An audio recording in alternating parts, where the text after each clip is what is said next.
Hello, Sagittarius, Sun, Rising and Venus signs. Kamusta po kayo? Sana po'y nasa mabuti kayong kalagayan. Welcome back po sa Star Tarot. Kung bago kayo rito, welcome din kayo. Thank you for your support. I truly appreciate it po. God bless you. Doon sa mga hindi pa po nagsusubscribe, please subscribe sa ating channel. Thank you. Queen of Wands. Ayan. So, this is sa general life, no? Ninyo na message. Queen of Wands. So, napakaganda. Kasi, ano ito si Queen of Wands has a go-getter attitude. Hindi ito papayag. Hindi kayo papayag sa ngayon, no? Na something or someone will get in your way. Hindi. Hindi niyo papayagan yan. Kung ano yung in-envision ninyo for yourself, kung ano yung inisip ninyo na gusto ninyong ma-achieve, no? Gagawin ninyo ang lahat para ma-achieve ninyo yan. Para makuha ninyo yan. Kaya hindi kayo, you're not going to allow, no, anything or anyone to get in your way, no? Talagang, ano kayo ngayon, gagamitin ninyo yung lahat ng effort, energy, resources ninyo para maabot ninyo kung ano man ang goal ninyo. Okay? Kaya good luck sa iyo dyan. So, pagdating sa inyong money, career, and finances, ang mensahe para sa inyo, 10 of Swords, meron na kayo ditong pag-usad na gagawin. No, you are moving on with your life, you are moving forward with your life. Maaaring nagkaroon kayo dito ng problema in the past. Baka ang iba sa inyo na scam na kayo, no, pagdating sa pera, sa negosyo, sa mga investment niyo or financial transactions. Baka in the past naloko kayo ng kung sino man, na scam kayo, nabudol kayo na kung sino man. At for the longest time siguro talagang dinibdib ninyo yon, na ano kayo, na nahirapan kayo, na as in talagang parang siguro sa inyo, ang iba sa inyo nalubog sa utang, yung ganon. Pero ngayon, this is really beautiful kasi you're going to put an end to that na.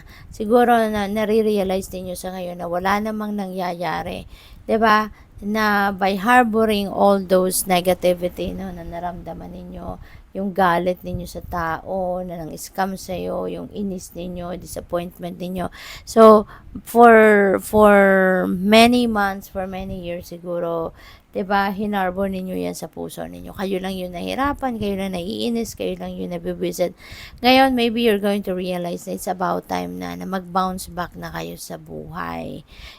So you're putting an end to whatever that burden is, to whatever that sama ng loob is. At ngayon, maaring may nabuo kayong plano, may nabuo na kayong diskarte kung papaano kayo magba-bounce back sa buhay pagdating sa inyong kaperahang aspeto, no?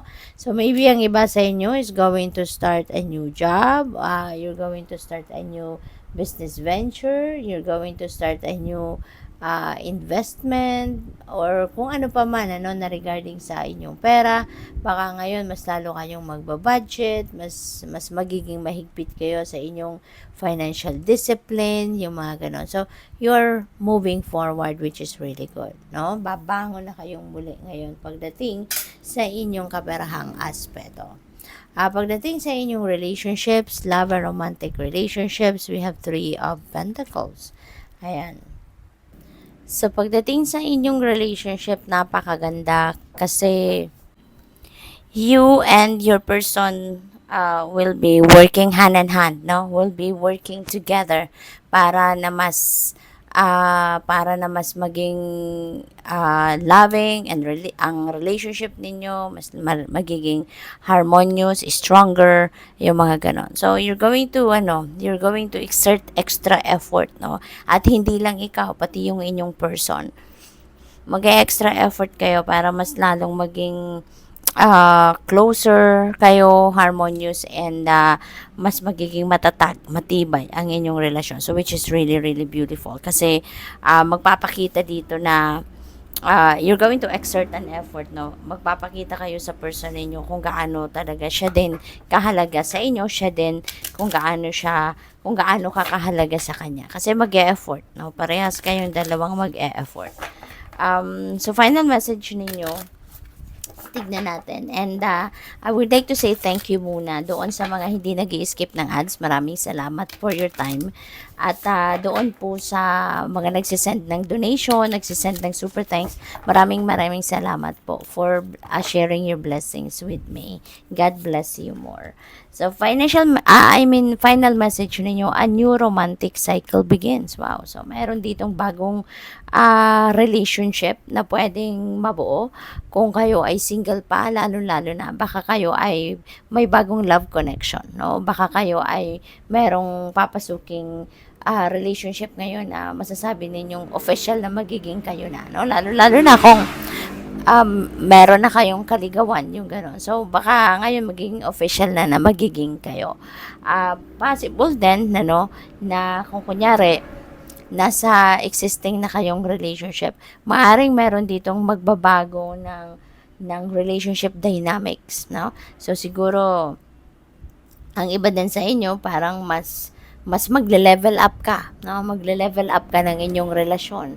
Probably, ang iba sa inyo rito, from boyfriend, girlfriend, baka mag-i-engage na at mag-aasawa na. So, pwedeng ganun. Or pwede rin na from pagliligawan, magiging official na talaga na magiging kayo. Yung mga ganun ba? So, there is somehow leveling up of your commitment with your person, or there is leveling up of your relationship with your person sa ngayon. So, exciting pagdating sa love life. Good luck. Thank you for watching. Love and light. Namaste.